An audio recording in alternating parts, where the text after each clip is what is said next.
Hello, hello, everybody. This is Carter Drew. Told you I'd be back with any updates on the President Biden's student loan relief information. As you guys know, in the last video, I went over what was included within the package.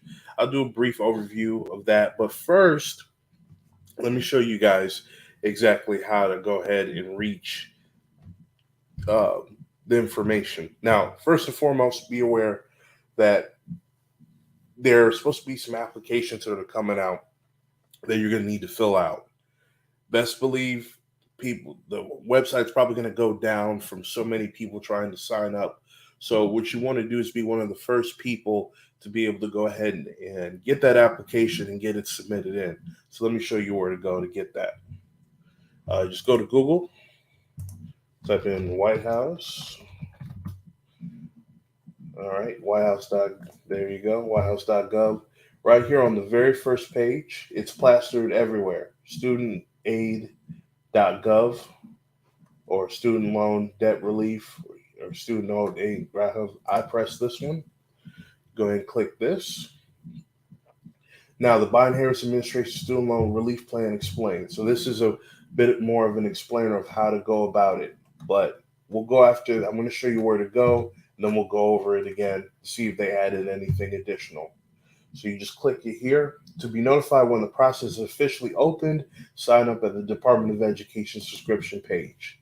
You click that link, and then you go right here. You type in your email address that you want to be notified as soon as that application goes live and any updates pertaining to the plan.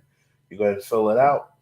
Now, there's going to be a lot of things you can click here. The only one you need to click is Federal Student Loan Borrower Updates. That's all you need to click. And then you'll go ahead and click this, and then it's going to go ahead and send you, you're going to get a confirmation of what that's going to look like in your email saying that you signed up to be notified for any student loan borrowing updates. And that includes the application that's coming out. Okay. So definitely keep your eyes on that. Hey, what's up, Hatch? Nice to see you. Nice to see you, brother. Now, like I said, we've been following this. The Twitter reactions have been kind of mixed. A lot of people are kind of mixed on this. A lot of people are happy. A lot of people don't think it goes far enough, and a lot of people are actually upset that he's even doing this for people. Uh, in the Democrats, a lot of people think this is a political ploy. Who knows? But like I said, let me know how you guys feel in the comments. Exactly. We already have in the comments someone saying that they're pro. Yeah, it's one of those situations. You're facing record inflation, a recession coming. Um, this should be the last thing that people need to worry about. You would think. Let's see here. The money that will go back into the economy anyways rather go there than the government. That's a really good point. This is going to help people definitely invest. A lot of the younger people. I think there was some sort of report coming out that a lot of millennials and Gen Zers, I think, aren't even sure they're going to be owning houses. Um, and a lot of that's due to the debt, a lot of the crippling debt that they're under. Now, just a quick recap of yesterday.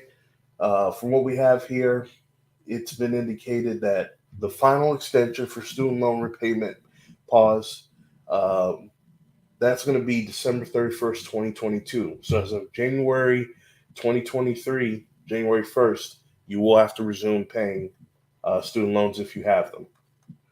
Do you need to do anything to extend my student loans through pause through the end of the year? No. This is going to happen automatically. So you don't need to call your servicer to get this extension. It's automatically going to happen. Now it says providing target debt relief and low middle income families. The smoother transition back to repayments and help borrowers at higher risk of delinquencies or default once payments resume. We will provide 20,000 debt cancellation to Pell Grant recipients. So if you again were a person that received the Pell Grant, you can get 20,000 off of your student loan debt. The average student loan debt I think it's about $28,000, $30,000. But averages, there's some people with over $100,000 student loan debt. Now, if you didn't receive any Pell Grants, then you are eligible for 10,000 of your debt to be canceled.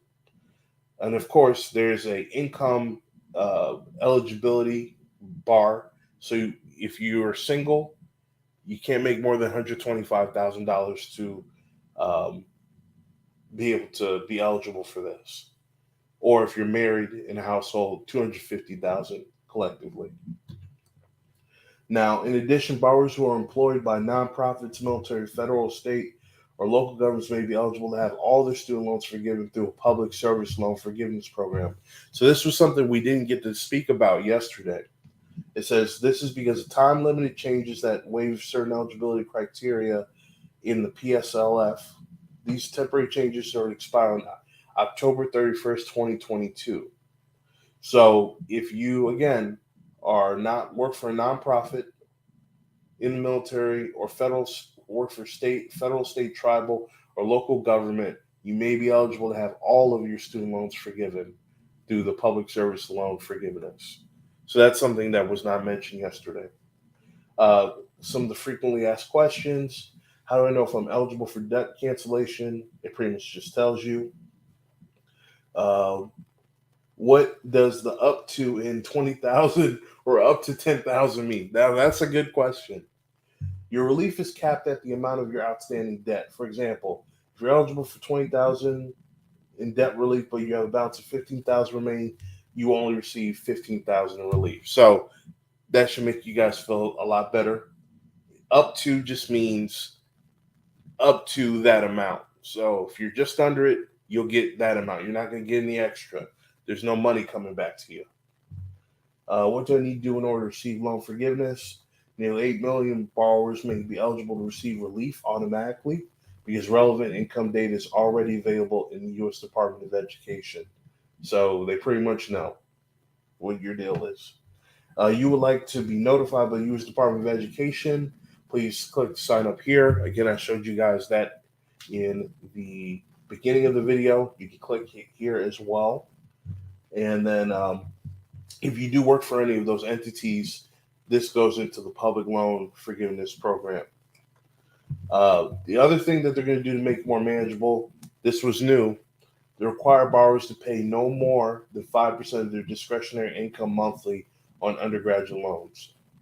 This is down from 10% available under the most recent income-driven repayment plan.